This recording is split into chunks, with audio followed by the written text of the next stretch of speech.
बेटा कंचन, बेटा रागिनी, कहाँ हो सब लोग? देखो घाट पर जाए का सब तैयारी हो गई।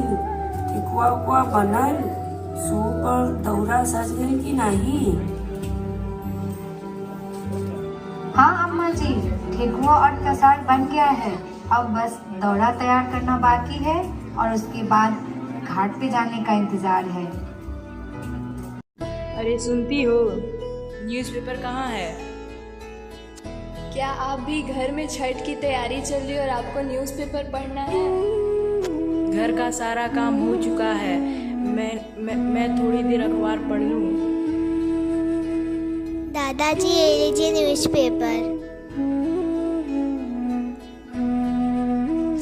राम पापा जी। अरे वाह, देखो कौन आया है। प्रणाम माँ जी। अरे वाह, बहुत ही सुंदर घर सजाया। बहुत जोरों से घर में छठ की तैयारियां चल रही है। चलो चलो पानी वानी पी लो पहले। ये सब छोड़ो माँ, ये सब तो बाद में होता रहेगा। चलो पहले गीत वगैरह कर लेते हैं।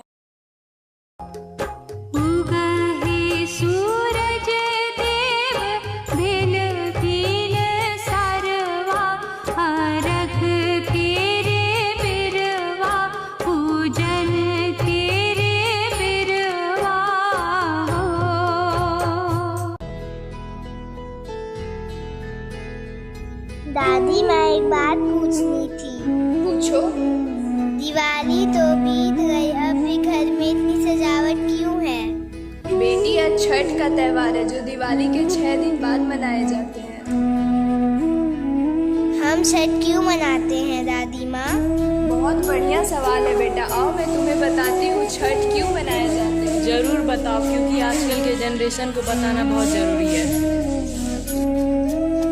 ये बात जब की है जब भगवान राम और माँ सीता अयोध्या से वापस आए थे। बड़ी शुभ ये खबर आई, बाजे घर घर शहनाई। पापियों का वध करके आए अवध में रघुराई। पापियों का वध करके आए अवध रघुराई।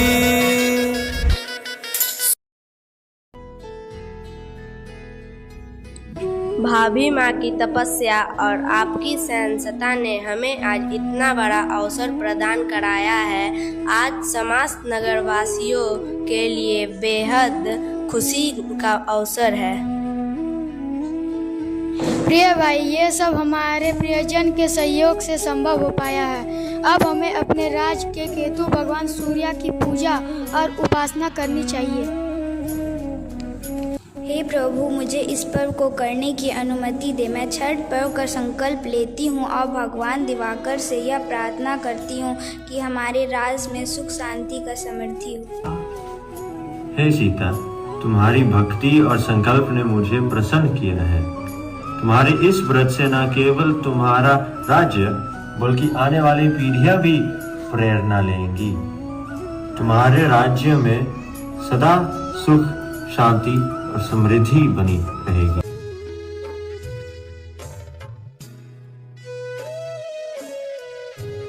और ऐसा भगवान राम और माँ सीता ने छठ व्रत किए और भगवान सूर्य की महिमा से कुछ शांति प्रदान हुई।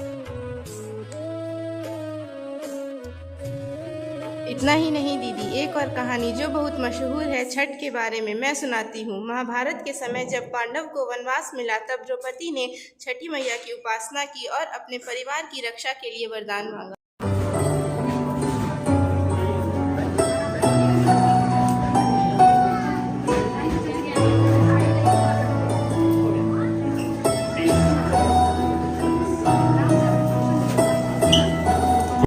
हे पांचाली, तुम इतनी उदास क्यों हो? हे पार्थ, ये वक्त हमारे जीवन में कठिनाइयों से घिरा हुआ है और मैं सोच रही थी कि क्यों ना इस वर्ष मैं सूर्य देव की उपासना करूं। अब वही हमारे सारे कष्ट दूर करेंगे। हम भी इस व्रत में तुम्हारे सहयोगी बनेंगे। सूर्य देव बहुत ही ज़्यादा दयालु है, वह तुम्हारी इच्छा जरूर पूरी करेंगे।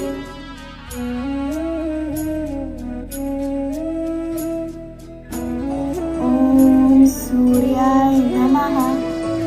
ओम सूर्याय नमः।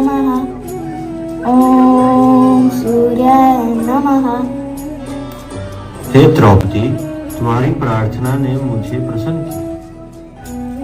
हे सूर्यदेव, आपकी कृपा से इस संसार में ऊर्जा और शक्ति है। मैं आज आपके आशीर्वाद की कामना करती हूँ। मेरी कठिनाइयों दूर करें और पांडवों के जीवन में सुख लाए।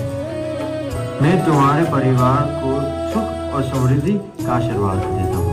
तुम छठ का व्रत रखो और तुम्हारे सारे कष्ट दूर हो जाएंगे।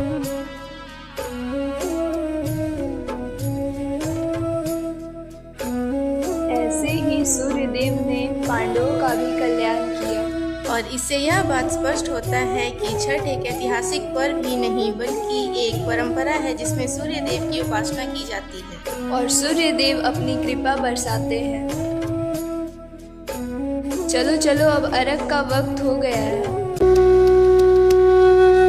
पहिले पहिले हम कैली छठी मैया बरत तोहार, छठी मैया बरत तोहार।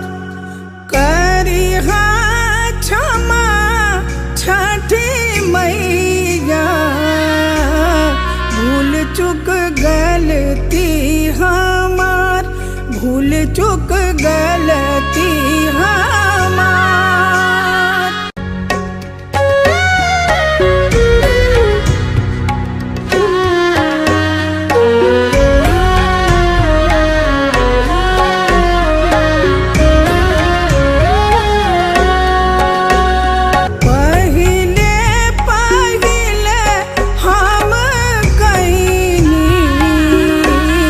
छठी मैया